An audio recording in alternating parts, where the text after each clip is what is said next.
Alrighty, Doc here from North America. Let's see, let's put that up there. Is that up? There it goes.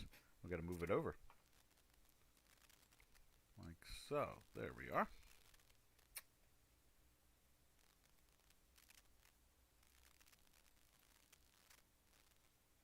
Now, where did I send my... Let's see.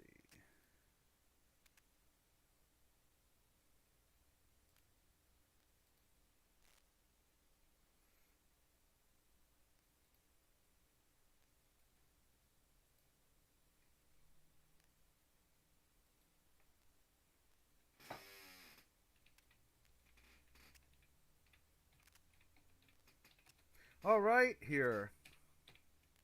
There we go. Now we're all set up. Good morning, good afternoon, and good evening here. Doc from North America, another fun-filled day. That's right. Doc from North America, and here we are. And let's see. There we go. You can see the Swiss moving up, which obviously means the dollar is moving up. Let's put the where's it at? Let's put the dollar on the J4X, right? So there we are. And let's see, what can we say about that? I guess the biggest thing of all today is the SLR being discussed out of nowhere. Why it gets discussed, sometimes I'm a little confused about that, in the sense that why it seems to be, one day it's important and the other days they don't pay attention to it. But anyway, that's how they decide how much to lend to the commercial banks and brokerage houses. And for some reason, the last 24 hours, they seem to be focused on it again. Probably not the mainstream, let's put it that way, but just, the financial markets all of a sudden start yakking about it, and then all of a sudden they start paying attention to it. Let's see if we have anybody on the chat line. Let's check that out. Oh, there it is. Ferris, how you doing? Good morning to you. Welcome to the hood. And we got, I guess, a firm dollar. Slowly, every day the pairs trades have a little bit more firmness here. You see those black lines. Remember those? We set that up. That was the channel that went on for about 7-8 months with the Swiss franc, the good old saltine. And what we have here now is this product is going up to the top of the range of the old stall out, where it used to stall out. Remember, it was bouncing between that range for, a good 6-7 months. And then, a la voila, they finally broke it down. And let's look at that. We'll do it here on the Chicago Quant, which Robin cleaned up the website yet more and more yesterday. Did a nice job. And you can see here, that's what we were watching for a long while, that channel. That kept on bouncing off of it, and then finally they made the break, and I guess, it had to look like prosperity and so forth was going on, and the world was going to be hunky-dory. Oh my goodness gracious. Money was going to be okay, inflation was going to be non-existent, and lending and so forth was going to be just, oh, joy to the world. And then what do we see here? We see confusion. They say that Mr. Biden can't even do a State of the Union, so the media is not talking about it. Notice it's quiet. Don't say State of the Union. They're just being quiet. But Mr. Biden is not even capable of doing that. Azab, hey, how you doing? Top of the morning to you now. Or top of the afternoon, or top of the evening, as Doc says at the beginning of every of these webinars. Good morning, good afternoon, and good evening. So you could be here, there, or everywhere. And so that's what we're going on. This is a good way of describing what's going on with the dollar. The strength is coming in because we're looking at a 1.43, 1.45 area on the 10-year. It's jumping around. The bips are everywhere. And that moves, in old school, that moves the currency pairs. Oh, wow, the house is filling up, isn't it? There's 47. CAD? No, we haven't done the CAD. We just doxed into the SLR today. Was mentioning that to my son even. Let's see. Let's go to the CAD. Let's see what the CAD's doing here. CAD is kind of slid into the daily sell. Oh, no. How did I get into a daily sell with a green dot? No daily sell there yet. It's dancing along still, trying to push its way back up. We'll have to check something else, too. We did, I thought it, matter of fact, look at the fact check spreadsheet. Let's move that over a little bit, like so. Yeah, you can see it there. Line was at 20, right? Yeah, we put it into the sell yesterday, but that's showing a green dot there today. I don't know where that came from. Oh, wait a minute. No, what is that? Let's give this a refresh and see what's going on here. End result is that the Canadian seems to be trapped into this situation. You're in a weekly sell, so you can't short it. It's gone into a daily buy here, and it's not going up, so you can't buy it. And I thought we had a sell there from yesterday. Let me just open up the other page that we send out to the Chicago Quant clients and just take a look and see what we have listed on there. Why is there no sound? No sound? Uh-oh. Ruh-oh, Rorge. Let me check and see. I'm putting my sound on too right now. Nope, I got sound. Nope. Nope, we got sound here. We are 5 by 5. And so where's the Canada here? Let's just check it out. Oh, that's right. We don't have a Canada. People don't ask for it. Okay, see, that's what happened. On this one, it pushed it into the cell there. That's what that is. Okay, there's no dot there. Let's give it a refresh. And Azab, we do have sound. Have you tried turning your machine on and then turning it off and then turning it back on again? You know, I'm into that TV show, The IT Crowd. I've binged it 1.5 times. If you're ever interested in a good old-fashioned 1980s IT, spoof, there's about 5 seasons out there. It's a British show. It's called The IT Crowd. It's when IT people were not taken too seriously. They would put them in the basement, and then they would call them when they need them. And basically the main answer was, if you had a computer problem back then, you used to tell people, try turning your computer off and then returning it back on again. And that is where we are, and that's me sipping my cup of tea. So anyway, there's the Canadian.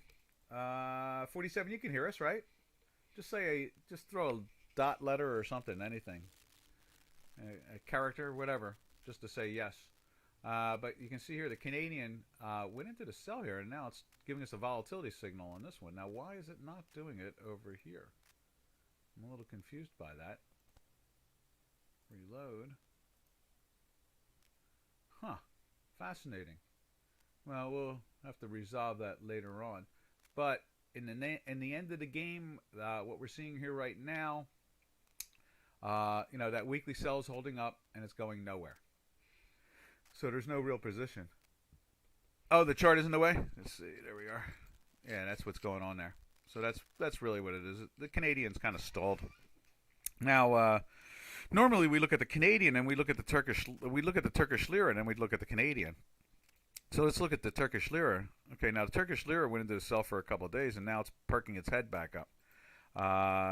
That is so I guess the weakness in that can insinuate weakness in the dollar Canadian dollar pairs trade, which we all know right here is moving. When it moves up, it means it's losing value. When it's obviously moving down, it's gaining value against the dollar. And so that's really what's going on. So no real news here with the Canadian. The only thing you can really trust more than anything else is the longer term trend, where it went into the weekly sell off of this week in here, and we put it on the Friday right there. And so it's kind of going down. Nothing major. We had this wild pop. I forget what that was all about. That was probably the interest rate BIP, the BIP explosion, the BP. The way they measure BIPs in bonds. And so, it ran up, I don't know, was it 7, 8, 9 bips in one day, or was it 16 bips? I don't know. We had what they like to refer to as the bond vigilantes. Oh, okay, here you go, Ferris. Good. Bring me back to this world, will you? Thank you.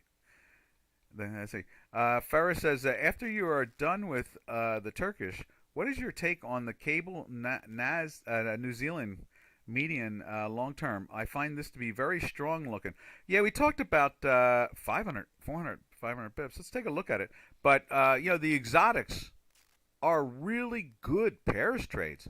The central banks have the exotics, and what we used to refer to as exotic pairs was these, like, not British pound against the dollar, or British pound against the euro, or British pound against the the Japanese yen. They used to consider the majors Canadian against the U.S. dollar. Swiss franc against the U.S. dollar. These were the largest actively traded products. The euro, previous euro would have been the Deutschmark against the dollar. Let's see, the British pound against the dollar. Japanese yen against the dollar. They used to consider those the main currency pairs because they were like 89, 90% of world commerce.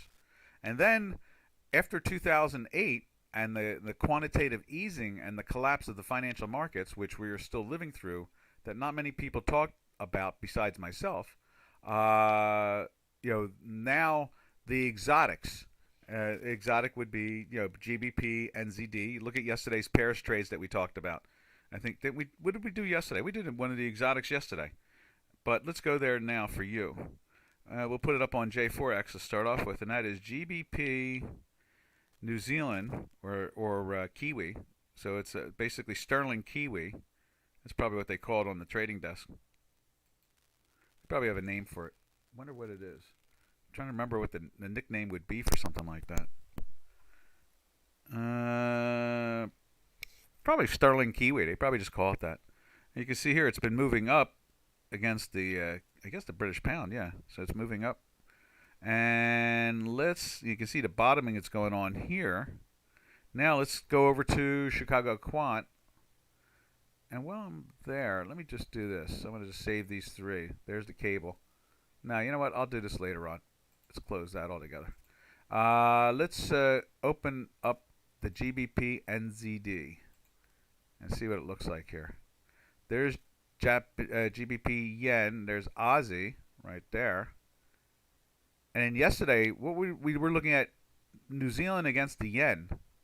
So let's take the cable or the British pound and do the Aussie. Let's do that. We'll change that over. Or you know what? We'll make a copy of it. We'll just put it in there for the fun of it. Copy. And paste. And we'll build one. Paste. And now we'll change it. Format. And which is fine with me. Doc likes to look at all kinds of exotics. They are, as I like to quote Janash, who used to do webinars here also. And Janash and I would do a joint one every Thursday, every other Thursday or something like that. That was fun. Basically, the New Zealand, there it is right there. Okay. Oop, right there. All right, now, and close. All right, it filled in pretty well. All right, so it's pretty much marching on the same situation. The weekly, except for this weekly popped in, and then it went into a sell. And let's move this over, too, to get some flavor. Now, that sell came in earlier. Let's see, did it come in here? Yeah, it came in right there. So the sell came in here. The buy is the same. Now, this was off of the old chart of the New Zealand, the Australian. And so you can see here, I guess it's going to move the same way as with the Aussie. And then it climbed into this buy here. And then look at it, the daily's even the same. Let me just double check the one-way copy. Just for clarity. Let's see, what did I say? It was GBP AUD, right? Right there. Okay, yeah, so it's trading at 179. And the Kiwi is trading at 180 something? 189? 190? 192. Okay, good. Whew. All right. And so you can see it's pretty much trending with it. Even the volatility point was there. Let's see. The sell is a day earlier. Interesting. Let's see. What can we garner from this? And the daily buy was right there again. Then the daily sell is right there. You can see the breakdown. They try to get into a buy. They can't because we have two different volatility days back to back, red and green, red and green. And so it's still in the sell from there, and then finally goes into the buy here. There's a winner chicken dinner. And then again, it goes into the weekly buy at the same time, and that's where your winner chicken dinner starts off from here for that move. Then you get the profit taking signal, or be short, or not short, but just don't be long right there. We'll put this as a list. We'll list this webinar as this too, and then another buy comes in here. Is it there? There. It's got to be there, and that goes nowhere. I mean, just goes up a little bit, and then the following day, and then starts to move down right there, right there, or is it right there? Right there. That's where it is. Goes into the sell there, but we're in a buy here, so you can't take the trade. See, plot 1 and plot 6 are both plus. Plot 1 is plus and plot 6 is minus, so you're still in a buy. So you can't take that sell. You just don't lose money on the sale. Remember, traders, there's 3 positions: be long, be short, or be neutral. All right, middle says, middle age, could you look at soybeans? We'll go there in a sec. That sounds cool. I just want to finish off the, for Ferris, I want to finish this off. What's he looking for? I'm finding it's very strong, looking for an opportunity to 400 to 500 pips. Wow, so you're looking for the 197 area from here. Let's scrunch this up on J4X and take a look at the action it has, and then we'll go over and resolve Middle Ages numbers with the Swiss. I think soybeans started doing something a little odd last night. I don't remember now. So there it is there. And the product, yeah, I see. Oh, okay. So it not long ago. Let's just put a weekly up there. So there it is on a weekly basis, the GBPNZD. And it can go up 400 or 500 bips at any given time. Matter of fact, I guess from here on this buy, this daily buy, which went into buy at 188.37, climbed all the way up to 192, 156, 88.97 to 92. So you're talking about 350 bips right there, just over a 7-day period. Well, we're in a daily buy here. We're in a weekly buy. Let's move that over. And look at that. It looks almost identical in some ways, characteristically, as the Canadian, which is kind of curious. We were just looking for the Canadian for, who was asking? 47 was looking for the Canadian. Looks like the same pattern there. Now, both of them are Commonwealths. Well, 3 of them are Commonwealths, right? So you got the Canadian is a Commonwealth. You got New Zealand as a Commonwealth. And you've got Great Britain as a Commonwealth country. All 3 of them are part of the Commonwealth economic universe. So, and we're a very pro-Commonwealth, alliance. So you can see that action looks a lot the same. I guess we could compare the Canadian and so forth, how well the New Zealand played against the sterling. And so as long as we're in a weekly buy, let's go back to that, and we'll leave it at that. As long as we're in a weekly buy, yeah, looks like you got a good shot at 400 to 500 bips. It hasn't really gone anywhere right now. And I guess this upwardly slope, let's see, and let's go back to J4X real quick, just to get a flavor for it. So there's, yeah, this thing's bouncing between, like this bottom range. This bottom range here is where the 180, what is that? 184 or 185 area, right? And the top of that, and the top of this one is the 198. This thing can go up 400 or 500 pips, or bips, pips. It can go up 400 or 500 pips in a matter of days with no problem. So yeah, I could see that. As long as we're in a daily buy and a weekly buy, yeah, I'd stay along the long side. You can see here it gave us a volatility point here. It gave us a volatility point here, but it's not backing off. And so it's still in the daily buy because of that. And we're in the weekly buy. When you coordinate the 2 together, you got a good shot at it. So I guess the only problem is this spike here is probably a distortion. See that right there? That's looking on the Chicago Quant. Let's see if we can turn on the Chicago Quant again. Right there. That's a distortion. I'd let this dry out a little bit before I try to just go naked long, unless you're doing it through an option derivative situation. I would let it dry out just because of this crazy spike. Spikes like that can be kind of buffoonish in a continuity of trend. They will get sloppy So I would let it do that. Matter of fact, it would be really nice if this thing would go into the sell. Now, in this case here, I guess that's a sell, really, isn't it? Look at that. Plot 1. Now, this is gas line 3. So plot 1 and plot 4. This is their minus. So that actually went into the sell on that last night. You can see it's just weak, but getting a volatility signal today and trying to go back into the buy. So let's just put a sell in there. See that right there? That's a sell. And again, that's that buffoon, sloppy, ridiculous situation you get from wild spikes like that. It's building like a, what do you call it, like an island top or something like that. But it didn't really gap it. They opened it flat and then took it up. That was the interest rate, the bond vigilante situation that freaked everybody out. So now it's trying to flirt its way into a daily buy. So if there's strength in here, I would say this.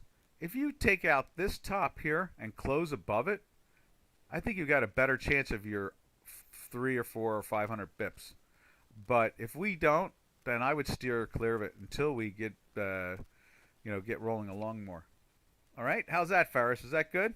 Haven't seen you in the hood lately. Glad you stopped in to say hi. Hi. All right, now middle age. Let's see what's going on middle age. Just check it out. Yeah, I saw something go on with one of them. We're looking at the May contract right now in the soybeans. We are like the old-fashioned brokerage of old before Glass-Steagall, where we talk about brokerage, we talk about banking, we do it all here. Okay, here we go. That's feeder cattle in April. It's going to pop up on our screen.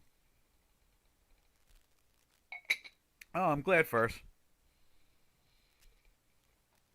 All right, now, what's going on here? Let's see. There's soybeans right there. I see what happened. Now, what in blazes is that? How the hell did it do that? Let's reload that.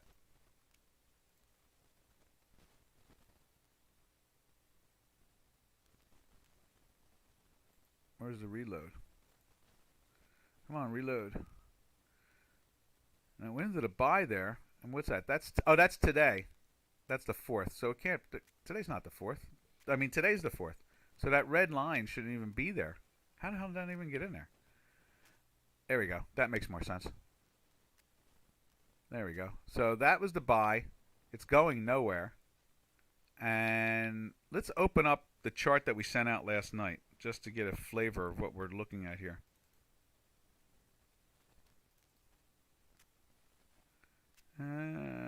May beans.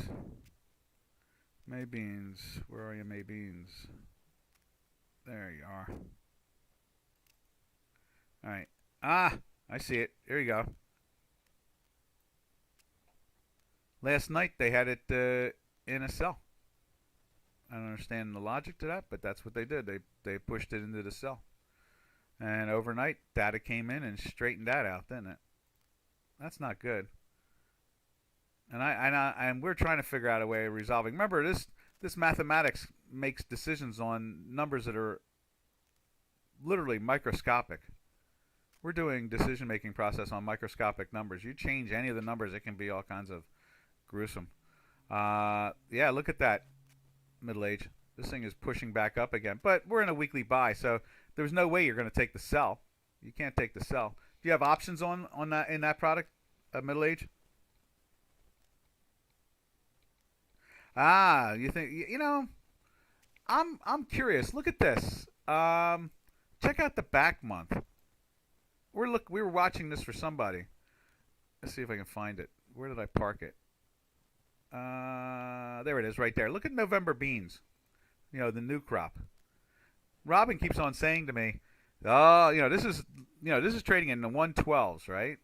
And the old crop. Let's go back to the old crop.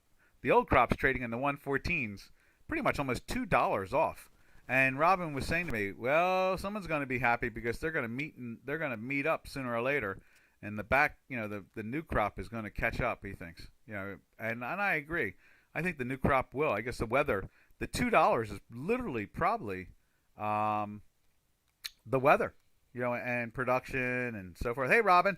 Oh, I saw your message. I was out until about 9 o'clock last night, and I didn't want to call you. Didn't want to bother you. I saw the message. I'll send that over. What was it? Switching for. Let me just double check it real quick. I saw the message. There it is. Change March meal to May, and red wheat, and what and what March meal, and what and red, and also red wheat. Okay, that's no problem. Yeah, I didn't want to bother you. When I saw it, I didn't see it hit the phone, and then when I got back last night, I double checked all of my messages and saw that. Yeah, so I would say middle age.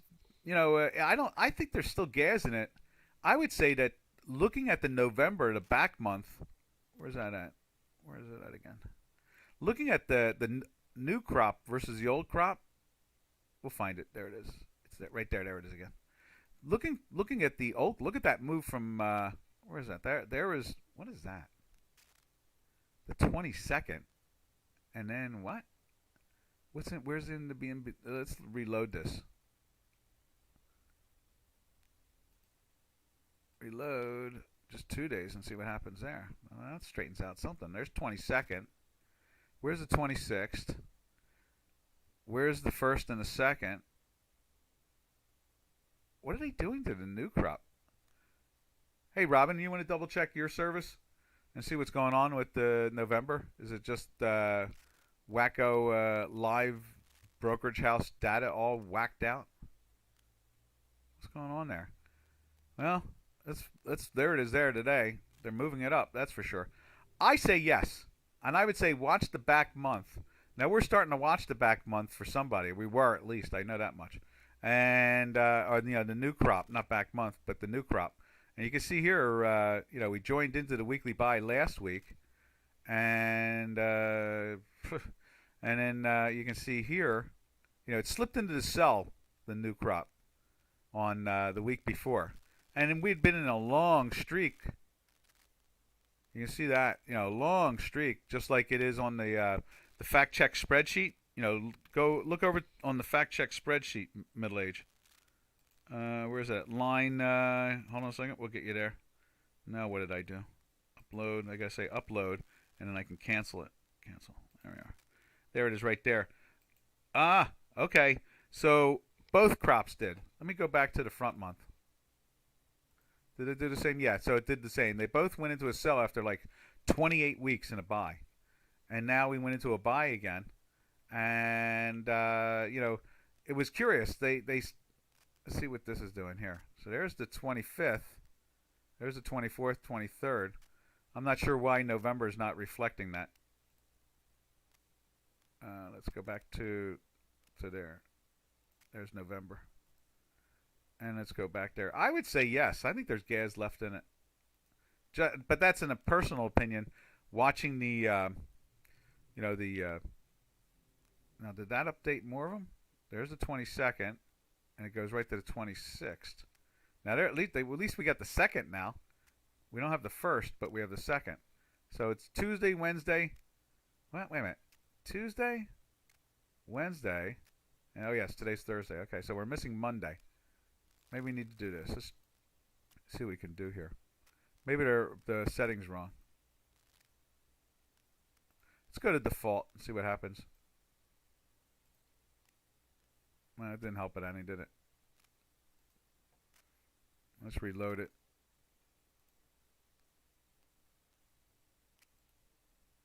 It's still not doing anything. Let's go reload it for 2 weeks. See if it'll straighten it out. Still missing the first. No, there's the first now. There's the second. There's the third. Where'd the fourth go? Good Lord. And what do we have here? The 22nd, 23rd, 24th, 25th, and 26th. That's the full week. And then there's the first, second, and third, and they're not updating today yet. Okay. Now, let's try this. .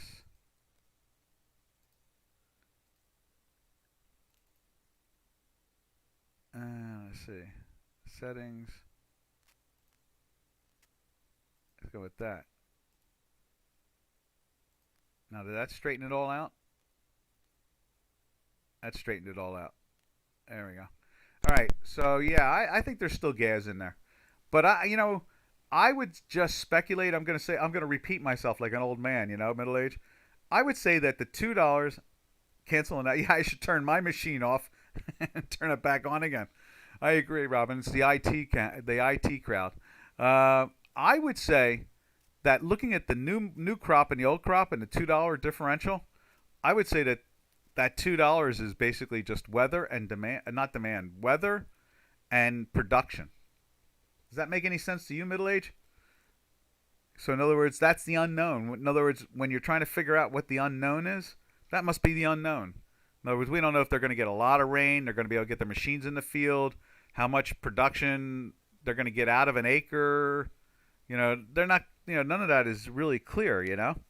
So what they say is, okay, November beans, we're going to discount them. So you got the contango on the negative side in the back month. I guess that would make sense to me. Does that make sense to you?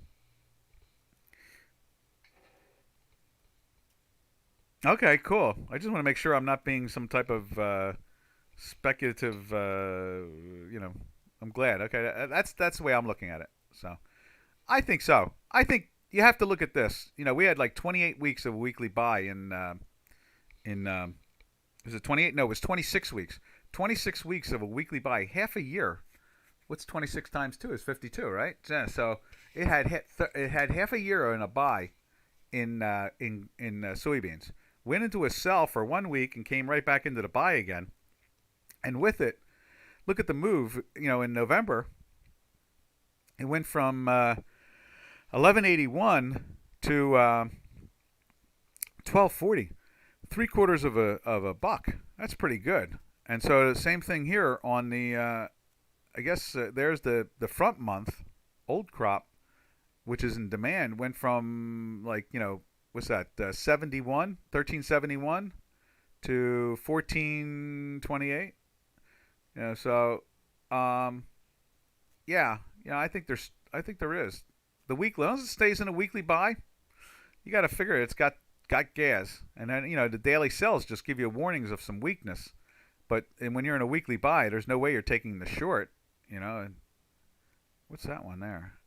Yeah. So you don't want to take a short. You just don't necessarily add to it if you're a producer or whatever. All right. Where'd we leave off at the currencies? I think we skipped a lot of the currencies. I know it is. There it is. We were fooling with the GBPNZD. So that's going to be part of the title today of this webinar. Now, anybody have any other questions out there? Fire it away. But that is definitely going to be the theme today. As we looked at the GBPNZD, let's check out some of the other currencies like the main pairs or the big pairs, and that's cable and euro and so forth. Let's jump over to that. All right. I know that they inched their way on the edge of being long yesterday, and they failed at it. So let's look at cable. Yeah, look at cable. I mean, volatility signal yesterday, going nowhere still today. It is trying to get into the buy finally, that's for sure. It is trying right there. So we're seeing some positive action there. But, the movement in the currency, in the interest rate market has everybody perplexed. So they think the bond vigilantes might be coming in. You think of the Reddit and the Robinhood vigilantes are kicking it up. The bond vigilantes are joining the crowd, You can see here the euro moving down, refusing to get into the buy at all. And then, we saw Turkish Lira lifting up again after a couple days in a sell. It's trying to, and, we see it's trying to push itself into the weekly sell here. But if this thing keeps on climbing, this thing's going to bend back up, and we're going to start to see some upwardly action in this thing. So that's where we are with that. All right, now, let's see. What else can we say about any of this? I guess that's about it. Anybody want to see any particular currency pair or anything else? Any commodity? I guess we could go take a look at, what can we take a look at? Oop, let me backspace that. We can take a look at the metals, I guess. Let's check out the metals. Let's see. All right, there we go. Just wanted to put that in there. All right, let's check out the metals. We'll see what's going on there. If anybody cares about any currency pairs, just we'll run right back to them. All right, so right there, silver. You know, look at this. All this stuff is flatlining. I mean, they must be totally perplexed. I mean, you can see here the math is trying to tell us that they want to buy. And, you know, Robin tells us he sees underlining strength, but they just cannot get this to go. It just does not have the energy. Now, today, looks like it's doing the same thing as that. What was that last thing we were looking at? Oh, beans. Doing the same thing with the beans. You know, it's trying to turn up. So, I mean, that's the action we're really starting to see from this whole world. But at the same time, this is May silver. You can see we've been in a weekly sell now in May silver for what? It's like 8-9 weeks. And it's been a while. It's going on the 9th week. You know, the pressure is on. It goes nowhere with it. Look at it. I mean, went into the sell in here in the 2740 area. Hey, look at it. Yeah, it's pretty much been in the 2740 area all the way along. I mean, obviously, yeah, we're going challenging the 20. Is that 25? Did it bring it down to 25? No, yeah, I did. So I guess it did. You know, it broke down hard. You know, we were in the daily sell here, but this is really sloppy action. I mean, look at that. I mean, there is no meeting of any financial minds that they should be long or short this product. I mean, they just don't seem to. There just isn't any hunger there. You know, I don't see. Look at how sloppy that looks. Look at that. That's pathetic. You know, we caught that whole move from the 12s to the 20s, and you know, it's just pathetic. Look at the action, pathetic, sloppy, no real continuity to it. No, you know, in other words, no momentum, steady momentum. That's what I mean by continuity. Now let's look at gold right there. Now gold is smoother. You know, there's definitely more action in it. Again, same thing, 9 weeks in a sell. And, you know, right now it's been in a daily sell right there. You know, we're perking up a little bit today, but and our platinum gold spread sitting in the 530s area. I mean, just sitting dead right now.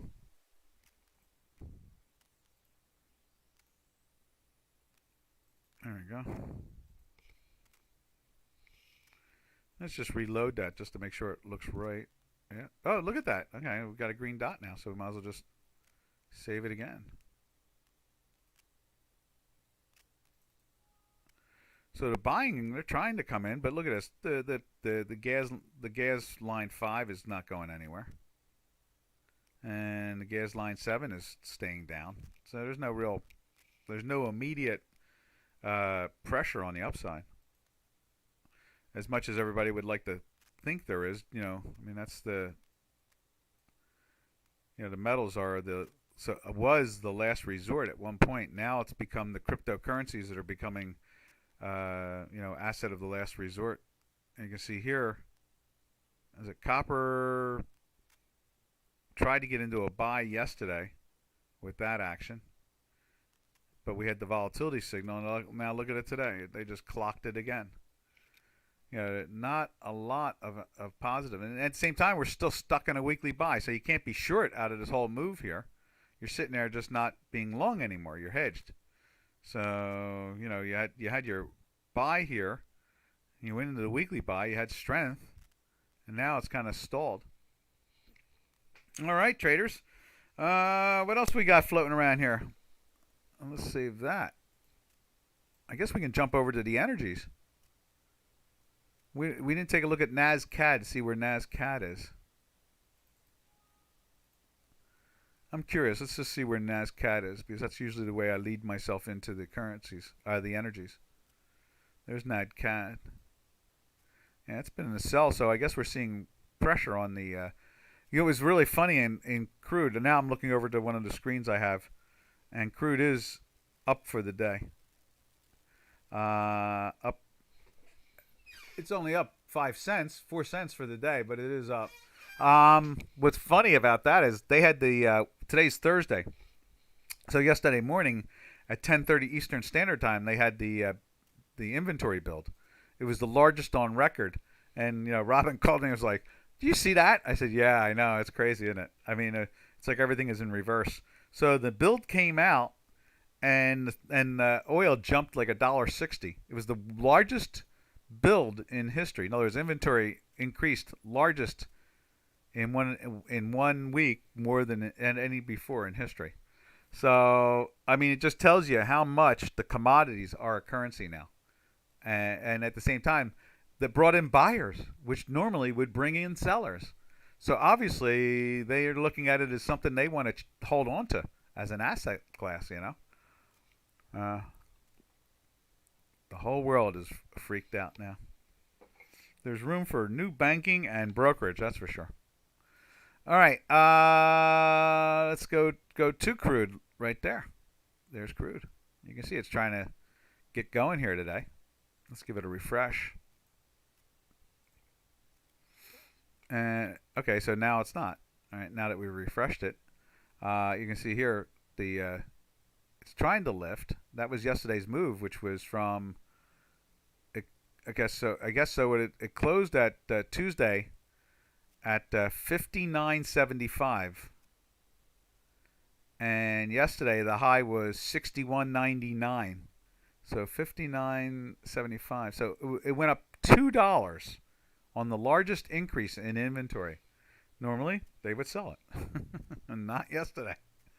All right, and let's save that, and let's go over to natural gas. Natural gas is lifting again, and I think I actually saw the weekly firming up. I was like, what? Doesn't anybody know it's March? Okay, so the weekly's staying down, and now they're backing it off. Okay, so we're in a weekly sell, so you can't trade this long as an overnight trade, or even a short. I mean, you can trade it short term, but you're fighting overall trend. And then you can see here, now we are flirting with the sell again. Let's give it a refresh. It's moved up since the last time. How about that? So now it's moved up from its lows, and you can see here, plot 1 is A, and plot 4 R plus. And so, but the weekly's still in the sell. So, again, it's that time of the year where natural gas normally, when you're going into an ice age, though, it does push it up. And then you have a government now in the United States that wants to limit growth in natural gas. I guess there's pressure on the cubic foot. That's what we're measuring. That's what we're watching, is the cubic foot of natural gas, how it's transmitted and sold by the cubic foot. So that's where we are right now. All right, that's the energies. Now, let's see, what are we going to do here? Let's go over to the stock indices. Nasdaq. Let's refresh it too, because I'm sure since this has been turned on. Okay, yeah. So they've come off their lows. Daily sell here, weekly sell there. So it's been all right there. So that's the Nasdaq 100. Now, I can't wait to get to the Dow Jones Industrial Average. That'll be very fascinating. Let's see. Let's move this down so we can see there. And for Dukascopy traders, the Swiss bank there, that's the Tech 100, you guys call it. That's the Tech 100, DNQ. Now, there's the S&P 500. And it's still flirting, trying to go back into the weekly buy. Even here we are on Thursday. Still flirting to try to get back into the weekly buy. And just give that a refresh. Yep. And it's still in the sell, though, from here. And we are in the weekly sell. It's just that you got to be very careful with that, because we're flirting with the weekly buy. So it's awful hard to carry trades overnight.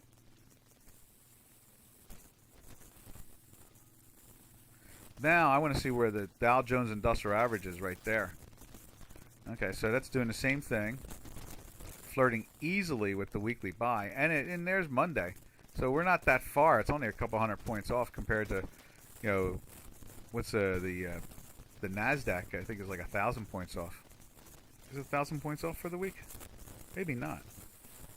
I see what happens. They gapped it up on Monday. So the high was like 13,300, and now the low is 12,600. So it's basically 700 points off of its high. But when it comes to week over week, it settled on Friday of last week in the 12. Let me just take a look what that is. The Nasdaq closed around 12,900, and now the low is 12,500. So, 400 points off. And you can see the Dow Jones Industrial Average is over. There's Friday. So the Dow Jones Industrial Average closed at 30,912.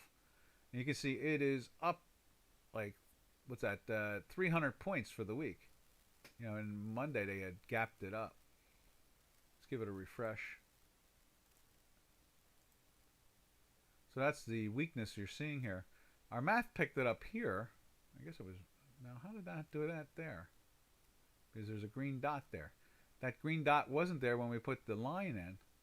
And so it is... it changed something in there, that's for sure. And then so... it was in the sell there, and it's been in the sell. It won't go into the buy, which is kind of curious. And you can see it, they gapped it up on Monday, and it's selling off again. That's why it's in the daily sell. And you can see here the weekly is trying to pierce its way back up again. Rightfully so, since it's, that's where it's settled, and it's trading 300 points higher. No wonder it's probably doing the same thing in the S&Ps. Let's save this and take a look at S&Ps again. That kind of makes more sense now, what we're seeing.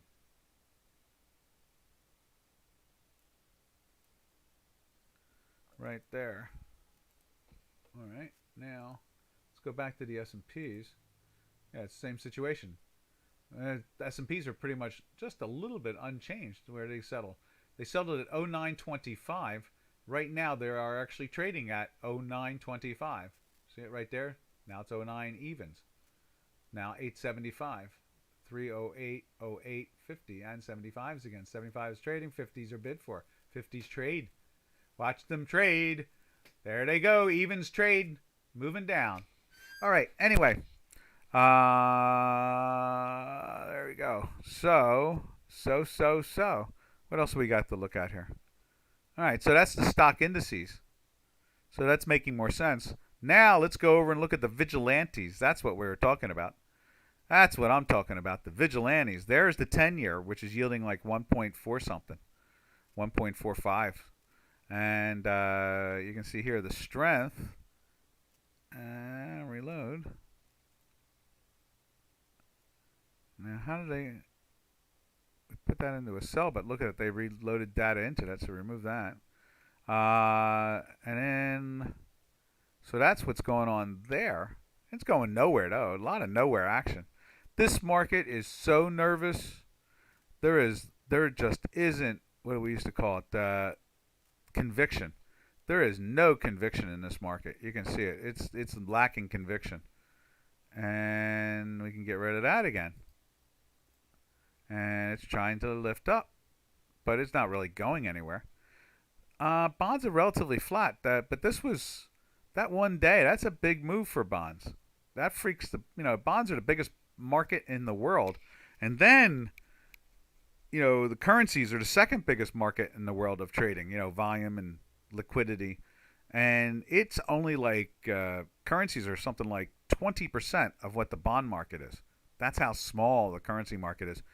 But then if you look at if you're using the currency, you're using the bonds as number 10 or the mean of the size of a massive market.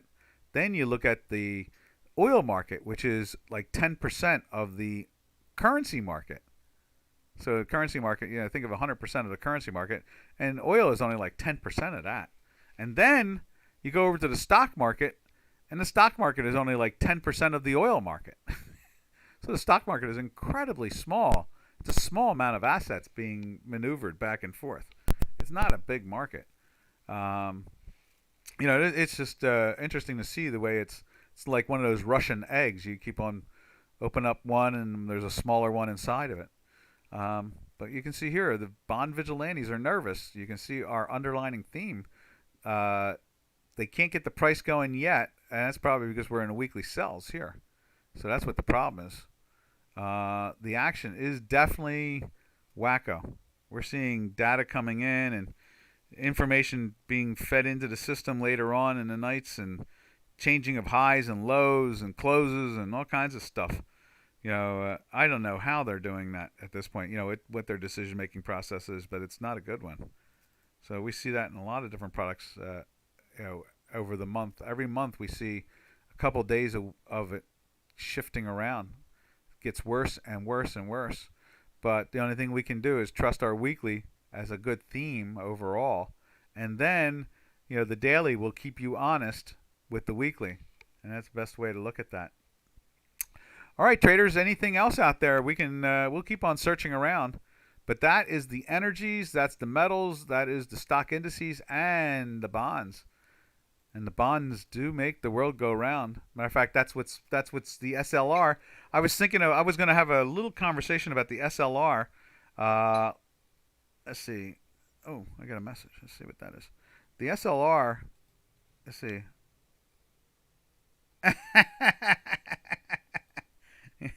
Right. Right.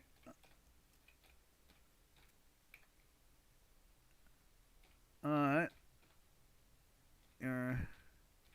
Gotta answer this one.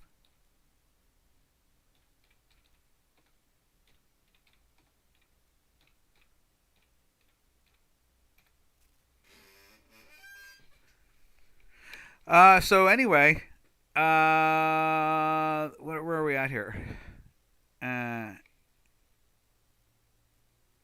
What are we going to say here? There's bonds. I had an I know it was the SLR. Let's put the SLR up because I want to go through that. I had an idea this morning when I was talking with my son about he was saying that it's a shame you can't build banks like you used to.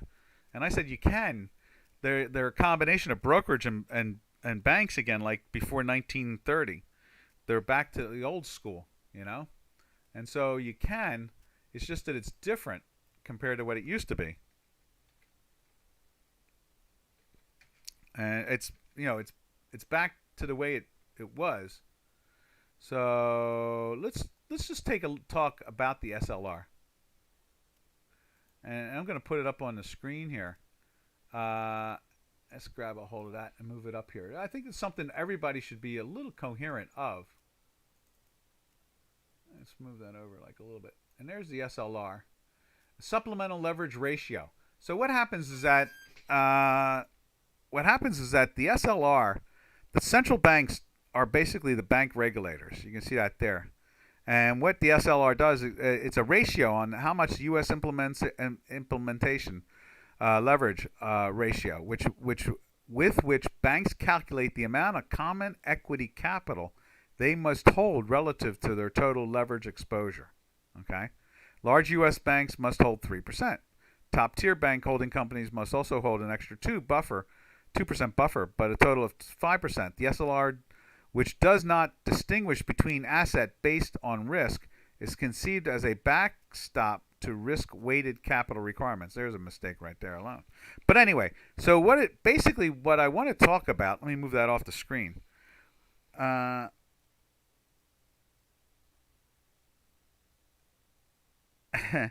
What I really want to talk about, my son is responding back again. We're having a conversation about education and economic degrees, about his value of it and what he does today compared to what he went to college for. But in the end result is that in the old days, now this is a bond conversation, which used to be a main theme to the currency pairs, okay?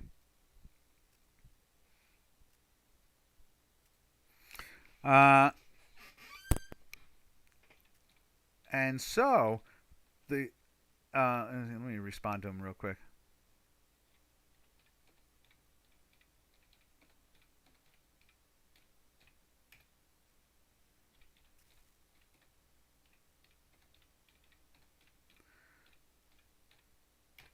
Ah, there we are. So now what happened was the Federal Reserve, the central banks, which would move markets, would do it through repos. Okay, and what they would do is they would go in to a bank and they would say, all the banks, and they'd say, what we're going to do is we're going to buy bonds from you and take them off of your reserves. And that would give you cash. And then they would lend that cash out into the economy and start to make the economy move.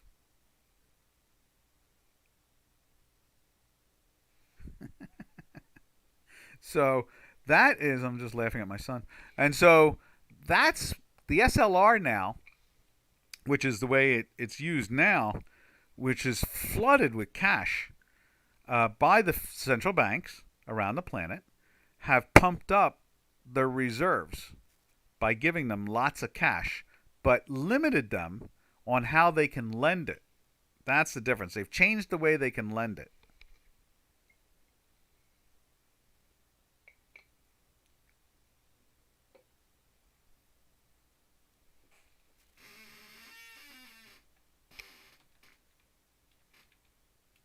And so that's why I kind of brought up the supplemental leverage ratio, is because it's the way that central banks today, when Doc says, "Oh, the central banks are flooding the markets with capital," and and you don't see it. In other words, everybody keeps on saying, "Why don't we see inflation?" Everybody's saying, "Where's the inflation? Where's the inflation?" And that song is constantly, and it's not seen. In other words, it's just not there. And that's the reason why. Is what they've done is they've gone in and changed how the banks are allowed to lend the money that they give the banks. And that's why we don't see, because people are classically saying, "Oh, they're going to print. They're printing. They're printing. They're printing." Well, they might be printing, but they don't print like old. Where they actually allowed the banks to. Printing really is when a central bank lends money to the banks and does the repo market and conversion. And the way they would dry them out, too, at the same time, is they would go, "Okay, you know what? We got to sell you some bonds, and you're going to pay cash for them because we want you to hold bonds right now." And that would take cash away from the banks, and they couldn't lend it. And so it went back and forth. One quarter, they would be pushing, they would decide, the central banks would decide to buy bonds from the private banks, and that would put cash in their pockets, and they could keep the cash as reserve, and they would go out and lend it. And that was printing money, really, not the way that everybody talks about. And so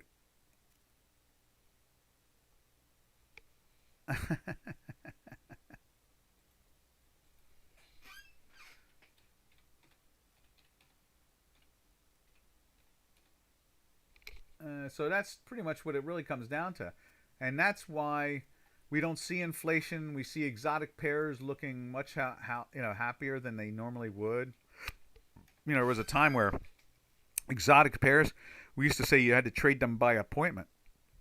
Like you're going to go to a doctor or a business appointment where you had to show up at a specific time, and then you would make the trade. We used to say trade those things by appointment. Now they actually have a decent liquid market because the central banks across the planet have flooded all these banks in New Zealand, in Australia, in Canada, in the United States, in Spain, Germany, Italy, Oslo, wherever, Denmark. They flooded the banks with cash all over the place. So the banks are only limited by the way the central bank allows them to lend. And so that's cool.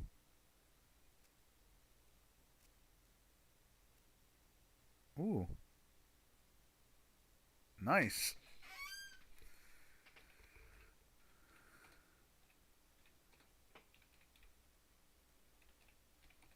Becomes closer. All right, traders. I guess we're at the end. I'm done beating up on the banking system for the day. And we will all catch you guys and gals tomorrow. This is Doc from North America saying arrivederci. Happy trails to you. Until we meet again on TGIF. Happy trails to you. To all our cyber trading friends, ta ta.